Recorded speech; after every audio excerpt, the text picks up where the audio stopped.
Hello friends, एक नई कहानी के साथ। मूर्ख कौन। किसी गांव में एक सेठ रहता था। उसका एक ही बेटा था जो व्यापार के काम से परदेश गया हुआ था।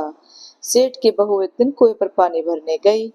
गड़ा जब भर गया तो उसे उठाकर कुएं के मुंडेर पर रख दिया और अपने हाथ मुंह धोने लगी। तभी कहीं से चार राहगीर वहां पहुंचे। एक राहगीर बोला, बहन मैं बहुत प्यासा हूँ, क्या मुझे पानी पिला दोगी। सेठ की बहू को पानी पिलाने में थोड़ी झिझक तो महसूस हुई, क्योंकि वह उस समय कम कपड़े पहने हुए थी। उसके पास लोटा या गिलास भी नहीं था जिससे वह पानी पिला देती। इसी कारण वहां उन राहगीरों को पानी पिलाना उसे ठीक नहीं लगा। बहू ने उससे पूछा, आप कौन है। राहगीर ने कहा, मैं एक यात्री हूँ। बहू बोली, यात्री तो संसार में केवल दो ही होते हैं, आप उन दोनों में से कौन है। अगर आपने मेरे इस सवाल का सही जवाब दे दिया तो मैं आपको पानी पिला दूंगी, नहीं तो मैं पानी नहीं पिलाऊंगी। बेचारा राहगीर उसकी बात का कोई जवाब नहीं दे पाया। तभी दूसरा राहगीर ने पानी पिलाने की विनती की। बहू ने दूसरे राहगीर से पूछा, अच्छा तो आप बताइए कि आप कौन है। दूसरा राहगीर तुरंत बोल उठा, मैं तो एक गरीब आदमी हूँ। सेठ की बहू बोली, भैया गरीब तो केवल दो ही होते हैं, उनमें आप कौन हो। प्रश्न सुनकर दूसरा राहगीर चकरा गया। उसको कोई जवाब नहीं सूझा तो वह चुपचाप हट गया। तीसरा राहगीर बोला, बहन मुझे बहुत प्यास लगी है, ईश्वर के लिए तुम मुझे पानी पिला दो। बहू ने पूछा, अब आप कौन हैं। तीसरा राहगीर बोला, बहन मैं तो एक अनपढ़ गंवार हूँ। यह सुनकर बोली, अरे भाई अनपढ़ गंवार तो इस संसार में बस दो ही होते हैं, आप उनमें से कौन है। बेचारा तीसरा राहगीर भी कुछ नहीं बोल पाया।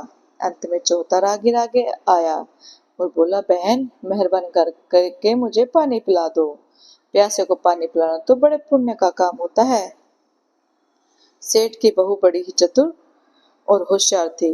उसने चौथे राहगीर से पूछा, आप कौन है। वह राहगीर अपनी खींच छिपाते हुए बोला, मैं तो बहन बड़ा ही मूर्ख हूँ। बहू ने कहा, मूर्ख तो संसार में केवल दो ही होते हैं, आप उनमें से कौन है। वह बेचारा भी उसके प्रश्न का उत्तर नहीं दे सका। चारों पानी पिए बगैर ही वहां से जाने लगे तो बहू बोली, यहीं से थोड़ी ही दूर पर मेरा घर है, आप लोग कृपया वहां चलिए, मैं आप लोगों को पानी पिला दूंगी। चारों राहगीर उसके घर की तरफ चल पड़े। बहू ने इसी बीच पानी का घड़ा उठाया और छोटे रास्ते से अपने घर पहुंच गई। उसने घड़ा रख दिया और अपने कपड़े ठीक तरह से पहन लिए। इतने में चारों राहगीर उसके घर पहुंच गए। बहू ने उन सभी को गुड़ दिया और पानी पिलाया। पानी पीने के बाद वे राहगीर अपनी राह पर चल पड़े। सेठ उस समय घर में एक तरफ बैठा हुआ सब देख रहा था। उसे बड़ा दुख हुआ। वह सोचने लगा, इसका पति तो व्यापार करने के लिए परदेश गया है और यह उनकी गैर हाजिरी में पराये मर्दों को घर बुलाती है, उनके साथ हंसती बोलती है, इसे तो मेरा भी लिहाज नहीं है। ऐसे देखकर अगर मैं चुप रह गया तो आगे से इसकी हिम्मत और बढ़ जाएगी। मेरे सामने इसे किसी से बोलते बतियाते शर्म नहीं आती तो मेरे पीछे न जाने क्या क्या करती होगी। फिर एक बात यह भी है कि बीमारी कोई अपने आप ठीक नहीं होती, उसके लिए तो वैद्य के पास जाना पड़ता है। क्यों ना इसका फैसला राजा पर ही छोड़ दूं। यही सोचता वह सीधा राजा के पास जा पहुंचा और अपनी परेशानी बताई। सेठ की सारी बातें सुनकर राजा ने उसी वक्त बहू को बुलाने के लिए सिपाही बुलवा भेजे और उनसे कहा, तुरंत सेठ की बहू को राजसभा में उपस्थित किया जाए।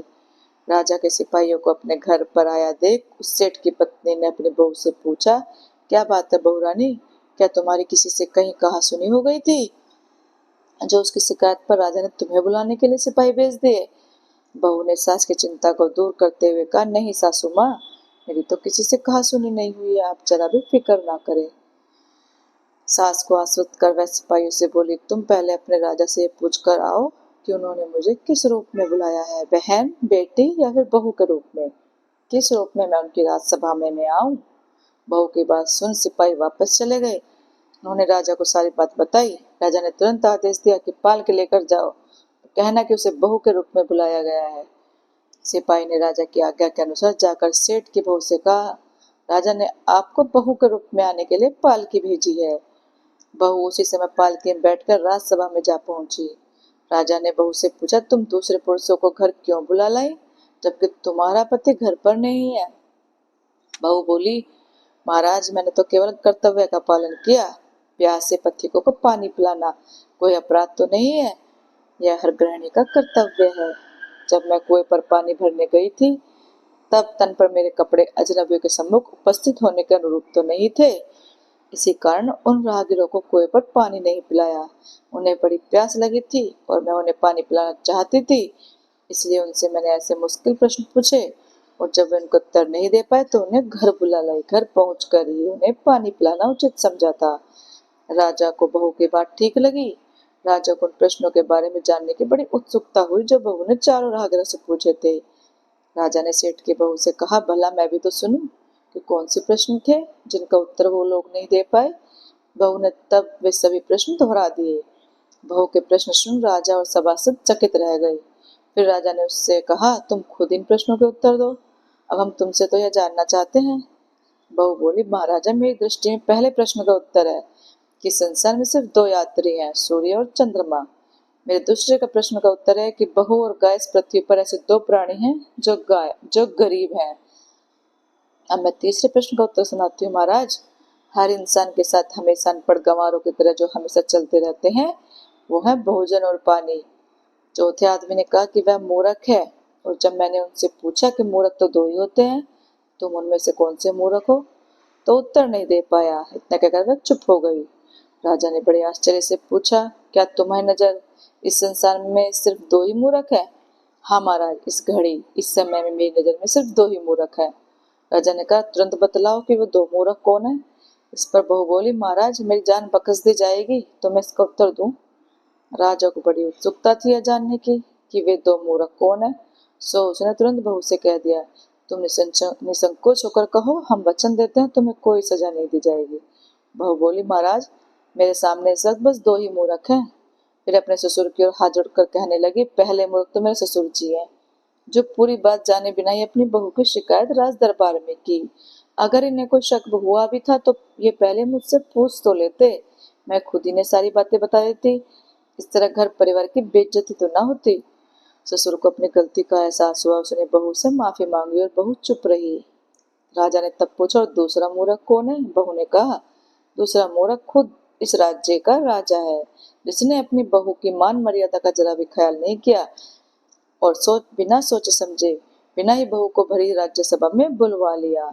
बहू की बात सुनकर राजा पहले तो क्रोध से आग बबूला हो गया, परंतु तभी सारी बातें उसकी समझ में आ गई। समझ में आने पर राजा ने बहू को उसकी समझदारी चतुराई की सराहना करते हुए उसे ढेर सारे पुरस्कार देकर सम्मान सहित विदा किया। तो दोस्तों, कैसी लगी आपको ये कहानी? अच्छी लगी हो तो प्लीज लाइक, कमेंट और शेयर करना और चैनल को सब्सक्राइब करना। Thank you.